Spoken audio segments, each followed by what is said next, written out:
Assalamualaikum warahmatullahi wabarakatuh. Perkenalkan, nama saya Alfia Arumi Fadila dengan NIM 122702004. Di sini saya akan mereview materi mengenai teknik analisa bahan hayati. Yuk, mari kita simak videonya. Apa yang kamu ketahui mengenai bahan hayati? Yuk kita bahas mengenai bahan hayati. Bahan hayati atau bahan alam adalah bahan yang berasal dari makhluk hidup, baik itu tumbuhan, hewan, maupun mikroorganisme yang dapat dimanfaatkan untuk berbagai keperluan. Bahan hayati ini dapat digunakan dalam bidang pertanian, kesehatan, industri, dan lingkungan. Metabolisme dalam organisme hidup terbagi menjadi dua, yaitu metabolisme primer dan metabolisme sekunder. Metabolisme primer adalah proses biologis yang menghasilkan senyawa esensial bagi pertumbuhan, perkembangan, dan reproduksi makhluk hidup. Senyawa yang dihasilkan berperan langsung dalam jalur metabolisme dasar dan ditemukan di hampir semua organisme. Oleh karena itu, hasil produk metabolisme primer ini akan digunakan lagi oleh organisme tersebut. Adapun contoh senyawanya yaitu karbohidrat, di mana karbohidrat ini tuh sebagai sumber energi dan struktur sel. Kemudian ada asam amino yang berfungsi sebagai prekursor untuk pembentuk protein, lalu ada protein dan enzim, kemudian lipid, dan seterusnya.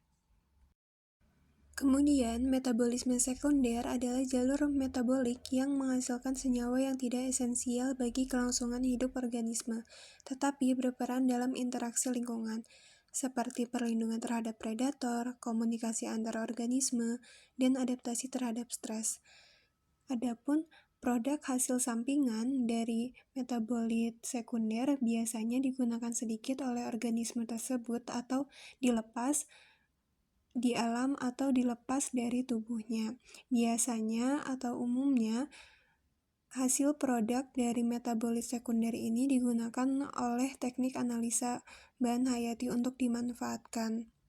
Contohnya dimanfaatkan menjadi parfum, minyak atsiri, kemudian teh, plastik, dan vaksin ataupun antibiotik, dan sebagainya. Contohnya yaitu terpenoid dan steroid, alkaloid, non-ribosomal polipeptida, polifenol, antibiotik, dan seterusnya. Selanjutnya, mari kita bahas mengenai teknik analisa bahan hayati. Teknik analisa bahan hayati merupakan metode yang digunakan untuk mengidentifikasi, mengukur, dan mengkarakterisasi senyawa yang terdapat dalam bahan hayati. Adapun prinsip dari teknik analisa bahan hayati sebagai berikut. Yang pertama yaitu prinsip identifikasi awal, di mana pada tahap awal dalam analisis bahan hayati dimulai dengan observasi terhadap suatu organisme atau bahan hayati yang memiliki sifat atau aktivitas biologis tertentu. Contohnya, meneliti tumbuhan yang digunakan dalam pengobatan tradisional untuk mengetahui senyawa aktifnya di dalamnya ada apa aja. Kemudian yang kedua yaitu prinsip pemisahan awal atau ekstraksi. Ekstraksi ini dilakukan untuk mendapatkan ekstraksi kasar dari bahan hayati yang mengandung campuran berbagai senyawa aktif. Nah, biasanya teknik yang digunakan yaitu ada maserasi, soklet, reflux, atau destilasi uap, tergantung sifat bahan yang akan diekstraksi. Kemudian yang ketiga yaitu prinsip pemisahan komponen atau pemurnian separasi, di mana ekstrak kasar kemudian dipisahkan lebih lanjut untuk mendapatkan senyawa individu menggunakan teknik pemisahan seperti kromatografi. Lalu tujuan tahap ini adalah memperoleh senyawa murni atau karakterisasi lebih lanjut. Lalu yang terakhir yaitu analisis, di mana prinsip karakterisasi senyawa yang telah dipisahkan kemudian dianalisis strukturnya menggunakan spektroskopi untuk menentukan struktur kimianya. Tahap ini adalah bagian terpenting dalam analisis bahan hayati karena akan menentukan sifat kimia dan potensi bioaktivitasnya. Adapun terdapat contoh ekstraksi ketosan dari kulit udang. Prosesnya di mana diawali dengan persiapan bahan baku yaitu pencucian dan pengeringan. Kulit udang yang diperoleh dari limbah industri dicuci dengan air bersih untuk menghilangkan sisa daging, kotoran, dan garam. Untuk mengurangi bau amis serta mencegah pertumbuhan mikroorganisme, pencucian dapat dilakukan dengan larutan NaCl ataupun air kapur. Setelah itu, kulit udang dikeringkan dengan metode penjemuran di bawah sinar matahari ataupun bisa menggunakan oven hingga kadar airnya berkurang secara signifikan. Kulit yang telah kering kemudian digiling atau dihancurkan menjadi serbuk kasar sehingga memperbesar luas permukaan yang akan mempermudah proses ekstraksi selanjutnya. Setelah persiapan bahan selesai, tahap berikutnya adalah deproteinasi, yaitu proses menghilangkan protein dari kulit udang.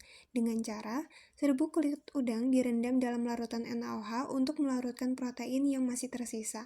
Setelah itu, campuran disaring dan residunya dicuci dengan air hingga pH netral. Hasil dari proses ini adalah kitin mentah yang masih mengandung mineral seperti kalsium karbonat serta pigmen warna. Langkah selanjutnya adalah demineralisasi, yaitu bertujuan untuk menghilangkan mineral dari kitin mentah. Proses ini dilakukan dengan merendam kitin dalam larutan HCl. Reaksi ini melarutkan kalsium karbonat sehingga kitin menjadi lebih murni.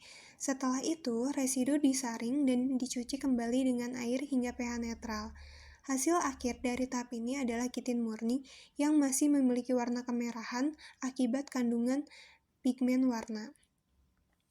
Adapun agar kitin lebih bersih dan memiliki warna yang lebih cerah, dilakukan tahap dekolorisasi, di mana pigmen warna yang masih tersisa dihilangkan dengan merendam kitin dalam larutan hidrogen peroksida atau pelarut organik selama beberapa jam.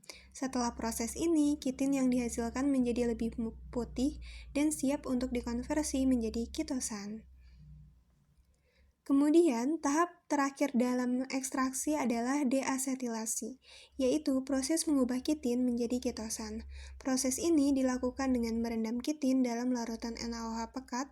Selama proses ini, gugus asetil dalam kitin dihilangkan sehingga terbentuk gugus amina, yang membuat kitosan lebih larut dalam asam lemah dan lebih aktif secara biologis. Setelah reaksi selesai, kitosan disaring, dicuci hingga pH netral, dan dikeringkan dalam oven bersuhu rendah. Hasil akhir dari proses ini adalah serbuk kitosan, yang siap digunakan dalam berbagai aplikasi seperti farmasi, makanan, kosmetik, serta pengolahan limbah, ataupun bisa digunakan hasil produknya menjadi bioplastik. Selanjutnya, mari kita bahas mengenai jenis produk hasil analisis bahan hayati dan pemanfaatannya. Yang pertama ada minyak atsiri. Minyak atsiri adalah minyak alami yang diekstrak dari berbagai bagian tumbuhan seperti daun, bunga, kulit, batang, dan akar. Contohnya yaitu ada minyak kayu putih, minyak serai wangi, dan minyak cengkeh. Pemanfaatannya yaitu sebagai bahan dasar parfum, kosmetik, dan aromaterapi, sebagai obat herbal untuk kesehatan, dan bahan baku industri makanan dan farmasi. Kedua ada teh. Teh berasal dari daun tanaman Camellia sinensis yang melalui proses oksidasi dan fermentasi untuk menghasilkan berbagai jenis teh seperti teh hijau, teh hitam, dan teh putih. Ataupun contoh lainnya yaitu ekstrak teh dalam suplemen dan kosmetik. Pemanfaatannya yaitu bisa sebagai minuman kesehatan dan penyegar tubuh, bahan tambahan kosmetik untuk anti penuaan, suplemen untuk meningkatkan metabolisme. Ketiga, ada minyak nabati. Minyak nabati ini diperoleh dari ekstrak biji atau buah tanaman yang mengandung lemak nabati. Contohnya yaitu minyak kelapa sawit, minyak kelapa, dan minyak zaitun. Pemanfaatannya sebagai bahan baku dalam industri pangan, kayak dibuat margarin, minyak goreng, seperti itu. Kemudian sebagai kosmetik dan perawatan kulit, dengan dibuat pelembab dan sabun. Kemudian sebagai sumber energi alternatif atau biodiesel. Keempat, bioplastik dan biomaterial. Bioplastik adalah plastik yang dibuat dari sumber daya hayati seperti pati jagung atau rumput laut yang lebih ramah lingkungan dibandingkan plastik konvensional. Contoh lainnya yaitu bioplastik dari pati singkong, kulit udang, alga, dan bahan biomaterial dari kolagen ikan. Pemanfaatannya yaitu bisa sebagai alternatif plastik ramah lingkungan, bahan dalam industri medis dan farmasi, dan sebagai kemasan makanan biodegradable. Kelima, ada produk hasil fermentasi, di mana enzim dari mikroorganisme atau tumbuhan digunakan untuk berbagai keperluan industri, termasuk makanan dan fermentasi. Contohnya yaitu probiotik dari bakteri asam laktat yang digunakan dalam produk yogurt dan suplemen pencernaan.